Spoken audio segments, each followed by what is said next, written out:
Bhagavad Gita is a book of mankind's collected experience of and answers to life's most basic questions. Who I am, from where do I come, what is my purpose and destiny, and most practically, how do I find happiness? These podcasts originate in the lectures of Neil Bhatt, a disciple of Swami Chinmayananda. They are presented here in 20 to 30-minute segments, each covering 3 of the Gita's 701 verses. Welcome to Gita Wisdom for Daily Living. We had been discussing chapter 3, Karma Yoga. So far, we have learned from Bhagavad that likes and dislikes for the objects in this world reside in our senses. The senses, when they have a positive perception, enjoyable perception of an object, like that object. When we listen to pleasant music, our sense of hearing likes it. So that becomes a likable sound. Other one becomes unlikable sound, it's a noise. So these likes and dislikes are residing in my senses.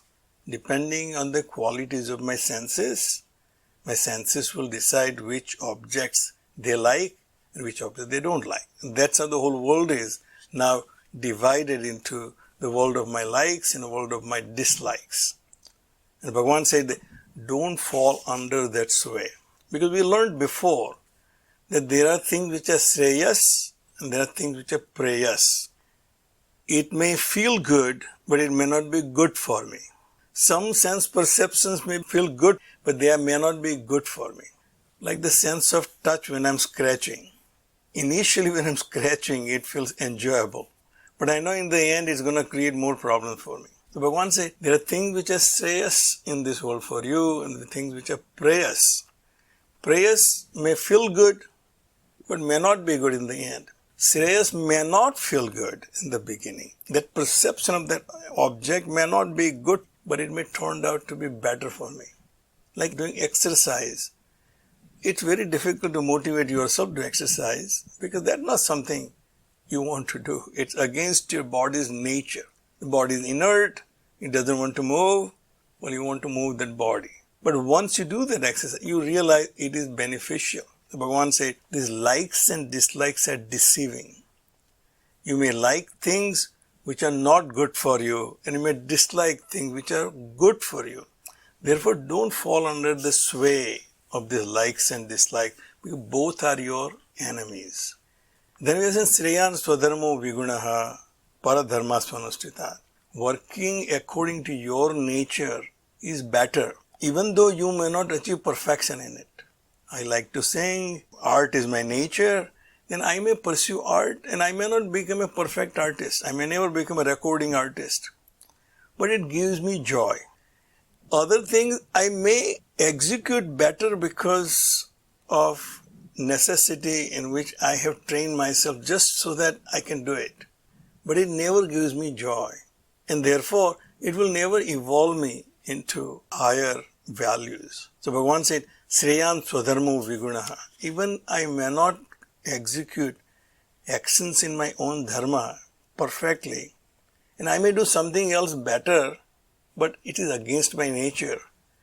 He says, Swadharmam Nidhanam Shreya. I may pursue things which I like and die without achieving that perfection. But that's better, Bhagavan said.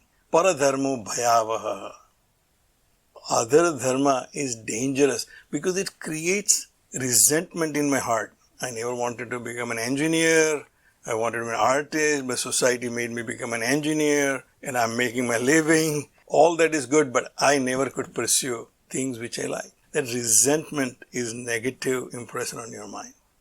I read a very interesting commentary on this verse from Chaitanya Mat. They define Sreyan Swadharma Vigunaha as Swadharma of my soul is very different than the dharma of my body, mind and intellect. So my Swadharma of my soul is to love Bhagavan, to become identified with the Bhagavan, the Lord, transcendental Lord, who transcends this Prakriti. So dharma of my soul is to get identification with the Lord, and I may not achieve that because of my shortcomings. And I may die without achieving that. That's better than Paradharma Swanustitat. I may perform dharma of my body and my mind and my intellect perfectly, but never pursue the dharma of my soul, which is for my own evolution from this limitedness to unlimitedness. Therefore, pursuing other dharmas of your body, mind and intellect are dangerous. Once you identify with something you are not, that's in a dangerous situation. Right now I am identifying with this body, mind and intellect out of my ignorance. And if I pursue dharma of this equipment, then in the end it's a lose-lose situation. This body, mind, intellect are not going to last long, and whatever I achieved for that is not of a lasting value. Lasting value would be if I follow the dharma of my heart, dharma of my soul, which wants to be unlimited, becoming Satchidananda. So Bhagavan here says, follow your own dharma. Follow the dharma which you consider your own. And then obviously Arjuna asks question, if that is the case, it is very natural for everyone to follow his or her own dharma. But we are not doing that. We are doing something which is opposite of our own nature, just as Arjuna wanted to do. What is that force which is compelling people to do sinful things against their own nature? Because we really know that nobody wants to be a sinner. Nobody wants to be a criminal. Nobody wants to get in trouble. But people do. There got to be a force which is beyond that person's control. He says, what is that force? And Bhagavan then gives answer. Sri Bhagavan Uvacha. Sri Krishna here is called Bhagavan because he who is aware of creation, dissolution, gain and loss, ignorance and illumination of all beings. In other words, one who has a complete panoramic view of this world without any limitations of time, space and causation is Bhagavan. So Bhagavan Vedvyas addresses Krishna as Bhagavan. We also address Vedvyas as Bhagavan. We also have Sankaracharya as Bhagavan. So Bhagavan, Sri Krishna says here, Kama Esha, Krodha Esha, from the highest perspective of what this world is all about and how this Prakriti functions and all the beings in the world function. He said there is only one enemy which creates many enemies in this world. He said that is Kama Esha. It is the desire. And we have seen many philosophers and many prophets have come to the same conclusion, that the root cause of all my problems and sorrows in this world is desire. Kama Esha, Krodha Esha. It is desire and it is anger. And Swamiji clarifies it. These are not two different things. These two are the expressions of one single entity called desire. Kama Esha. Desire is the root cause of all these problems. Schopenhauer called this a will. It's a hungry will. That is Rajoguna Samudbhavaha. This desire comes out of passion, the aspect of Prakriti which we call it Rajas, the attachment to the objects. I want to achieve this, I want to acquire this. From that passion, a desire is born. I look at an object, I like it, I have no desire. So I had been waiting for the iPhone 12 for a long time. I have iPhone 6 and I had been really waiting for iPhone 12 because that will have 5G. So I kept thinking about iPhone 12. I kept asking, when are they going to release it? When are they going to release it? Because I don't want to go to 7 or 8 or 10 or 11, none of that. I want 5G phone. As soon as they announced that you can order, for the first hour I ordered my iPhone 12 and now I'm waiting for it. So that's my liking because I have come to know about 5G.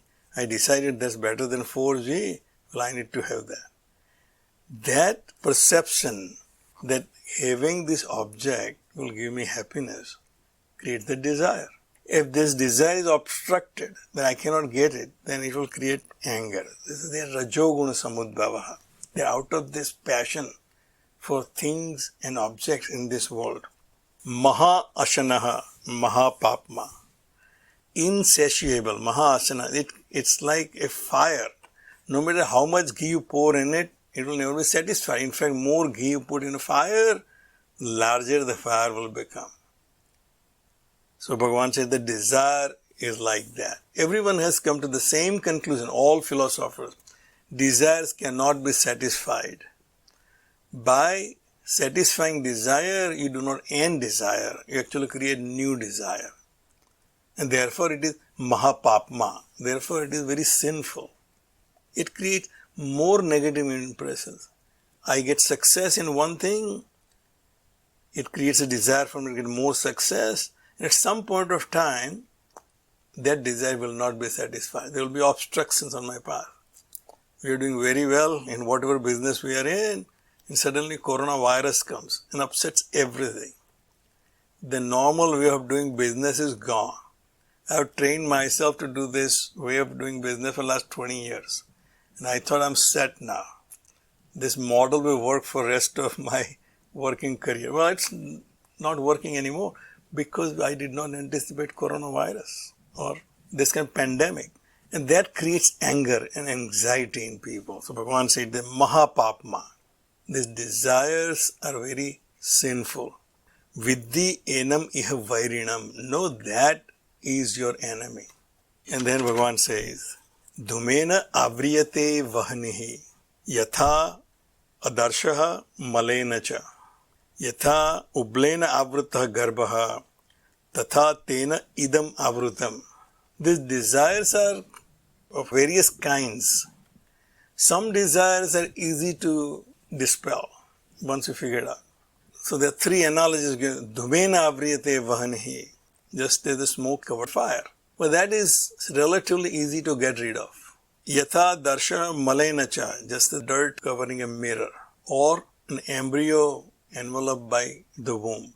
He said these are three different types of coverings. One is relatively easy to remove.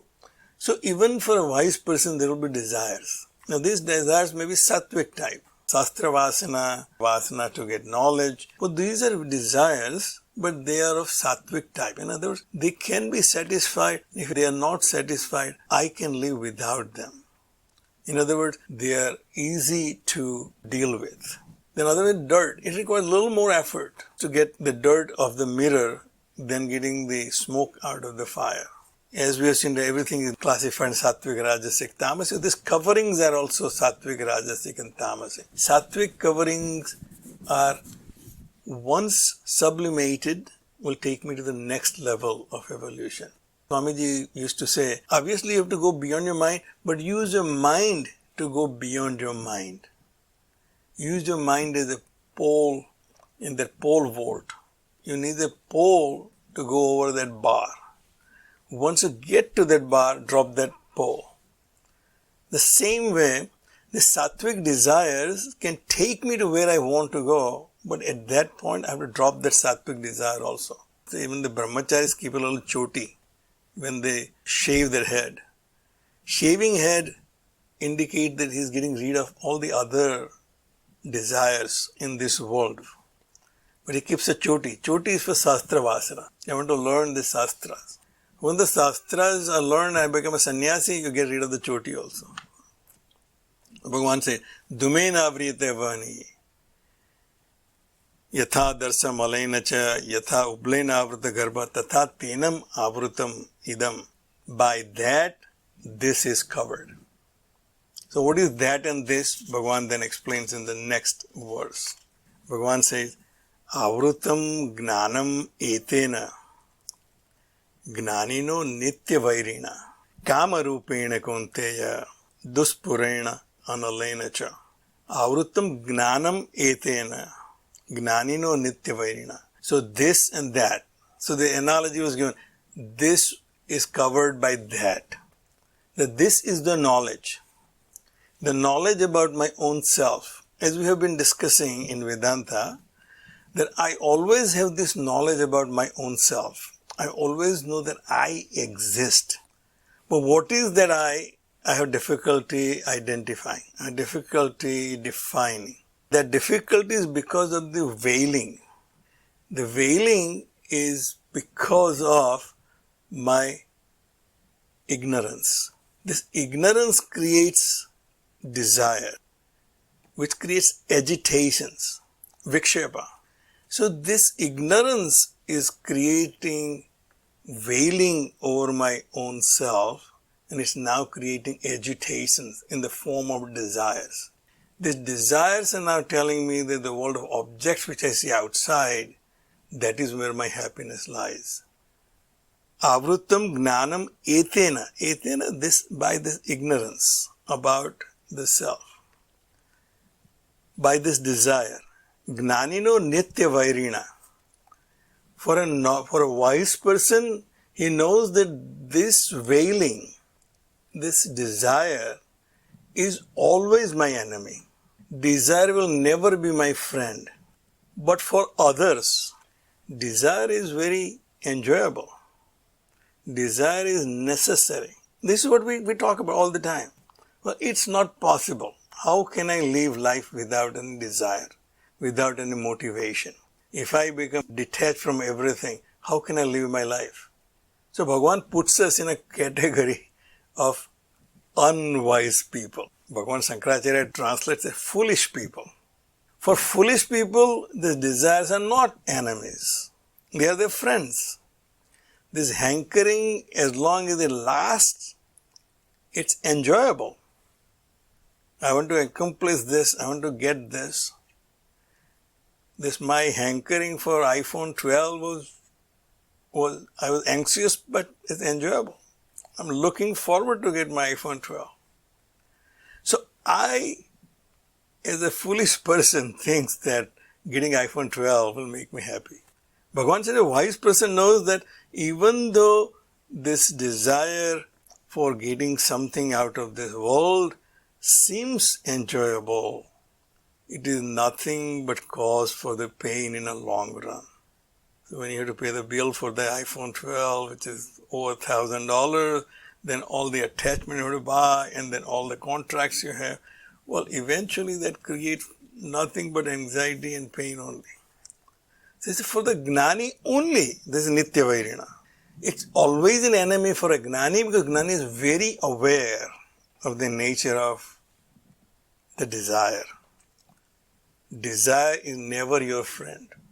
It only gives you unhappiness. Desire is an indication of my limitations. My limitations are limiting me in enjoying my bliss. As long as there will be limitations, there will be desires. As long as there are desires, there cannot be permanent peace. Gnani knows this, that this desire is a manifestation of my own ignorance and my incompleteness. Therefore, I consider it as a very. When the results of my desire comes as the pain and suffering, I clearly know that it is my enemy. So even a foolish person, when he gets into trouble, then he knows that this was not good. This was not really my friend. When a person commits a crime, while committing a crime, he is in control. Well, he wants to get it done. He wants to kill somebody. He wants to throw stone at somebody. Whatever that is he is doing. He is all motivated by it. When he gets caught and put in a jail, he thinks, well, that was not good. That was not pleasant for me. I should not have done it. Or at least I should not have got caught doing so. A foolish person also recognizes this is not my friend, but a wise person knows all the time. Nitya vairina, gnanino nitya vairina. This ignorance and the result of the ignorance, that sense of incompleteness, then the resultant desires and all the consequences of my desires are all my enemies. The gnani knows all the time. Kama rupena kaunteya duspurena analena cha. This enemy in the nature of kama, desire, which is duspuran, insatiable. As I said, I read Schopenhauer recently and he said this will is hungry, evil will. And he says everything is nothing but a representation of the will. Will basically equates to a motivational force which creates this world of objects. They said this will within me, which manifests as my body, mind and intellect and propels me to work, is evil by nature because it gives me nothing but unhappiness. And the only way out of it is destroy this will. In other words, destroy this desire to enjoy. Duspurena. Everyone has come to the same conclusion. Desires cannot be satisfied in totality. Swami Purushottamanaji used to say that desire is like a Kleenex box. You pull one Kleenex out, the next one pops up right behind it. The desires are like that. Duspurena analena cha. So this ignorance and the desire born of ignorance is like a fire. More you satisfy that fire, more you feed the fire, fire grows even greater. So we'll stop right here. If you find this podcast helpful, please support it by donating any amount by going to the episode's website at neilbhatt.podbean.com or at chinmayarichmond.org. Thank you. Om Sarve Bhavantu Sukhina Sarve Santu Niramayaha Sarve Bhadrani Pashyantu Ma Kaschid Dukkha Bhag Bhave. Om Shantihi Shantihi Shantihi. Harihi Om. Shri Gurubhyo Namaha. Harihi Om.